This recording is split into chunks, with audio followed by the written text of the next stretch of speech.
বাংলাদেশ বিশ্বকাপ খেলবে। ইয়েস, বাংলাদেশ টি-20 বিশ্বকাপ 2026 শ্রীলঙ্কাতে গিয়ে খেলবে, ইন্ডিয়াতে নয়। ইন্ডিয়াতে যাচ্ছে না বাংলাদেশ ক্রিকেট টিম, শ্রীলঙ্কাতে যাচ্ছে বিশ্বকাপ খেলার জন্য। ইয়েস, গতকালকে বাংলাদেশে এই বিসিবির সাথে আইসিসি 2 সদস্য টিম তারা বৈঠক করেছিল। সেই বৈঠক শেষে আইসিসি কোনো চূড়ান্ত সিদ্ধান্ত দিতে পারে নাই বাংলাদেশ ক্রিকেট বোর্ডকে। আইসিসি বাংলাদেশকে অনুরোধ করে যে বাংলাদেশ যেন ভারতে গিয়ে টি-20 বিশ্বকাপ খেলে। তো বাংলাদেশ বিসিবি মানে বুলবুল স্যার তো এক কথার মানুষ, বাংলাদেশের মানুষ তো এক কথার মানুষ, যে আমরা প্রয়োজনে বিশ্বকাপ বয়কট করবো, তো আমরা ভারতের মাটিতে গিয়ে খেলবো না বিশ্বকাপ। বাংলাদেশ বিসিবি মানে বুলবুল স্যার আইসিসি কে 3টা মানে কথা, আইসিসির উপর 3টা কথা দেয়, যে মানে শর্ত দেয় আর কি। সেই শর্তের মধ্যে প্রথম শর্ত হলো যে আমরা প্রয়োজনে বয়কট করবো, তো আমরা ভারতে গিয়ে বিশ্বকাপ খেলবো না, প্রথম শর্তটা। এবং দ্বিতীয় শর্ত যে আমাদের গ্রুপটা মানে বিতে রয়েছে এবং আমাদের গ্রুপ এই আয়ারল্যান্ডের গ্রুপটা সিতে রয়েছে, তো আমাদের গ্রুপটা বদলে দাও, আমাদের জায়গায় আয়ারল্যান্ডকে এনে দাও এবং আমরা আয়ারল্যান্ডের জায়গায় চলে যাই, মানে গ্রুপ অদল বদল হয়ে যাক, তাও আমরা বিশ্বকাপ খেলতে ভারতে যাব না, মানে যাব না।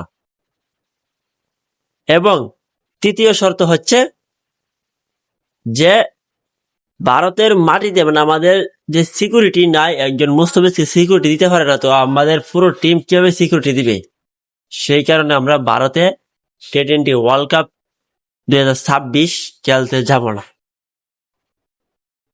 তো এই আইসিসি বিসিবির সাথে বৈঠক করার শেষে এটাই মানে জানা গেল যে এখনো আইসিসি চূড়ান্ত সিদ্ধান্ত দিতে পারে নাই, এবং আইসিসি চাইলেও কিন্তু বাংলাদেশকে বাদ দিতে পারবে না।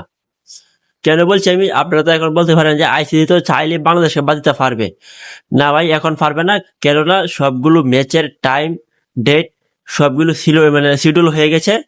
সেই কারণে আইসিসি এখন চাইলেও বাংলাদেশকে বাদ দিতে পারবে না, এবং অন্য টিমকেও, বাংলাদেশের বদলে অন্য টিমকেও এই বিশ্বকাপে ঢুকাতে পারবে না।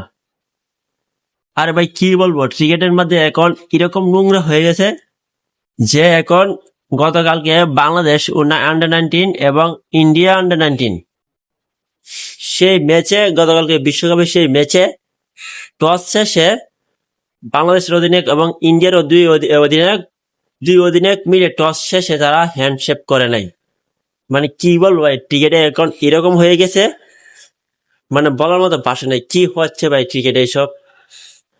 তো আইসিসির কাছ থেকে ভাই দেখা যাবে আজকে, মানে সম্ভবত আজকে আইসিসির কাছ থেকে চূড়ান্ত সিদ্ধান্ত আসতে পারে বাংলাদেশের বিশ্বকাপ নিয়ে। যখনই আইসিসির কাছ থেকে আমি আপডেট পাবো বাংলাদেশের বিশ্বকাপ নিয়ে, সঙ্গে সঙ্গে আমি আপনাদের আপডেট দিয়ে দিব। তো ভালো থাকবেন।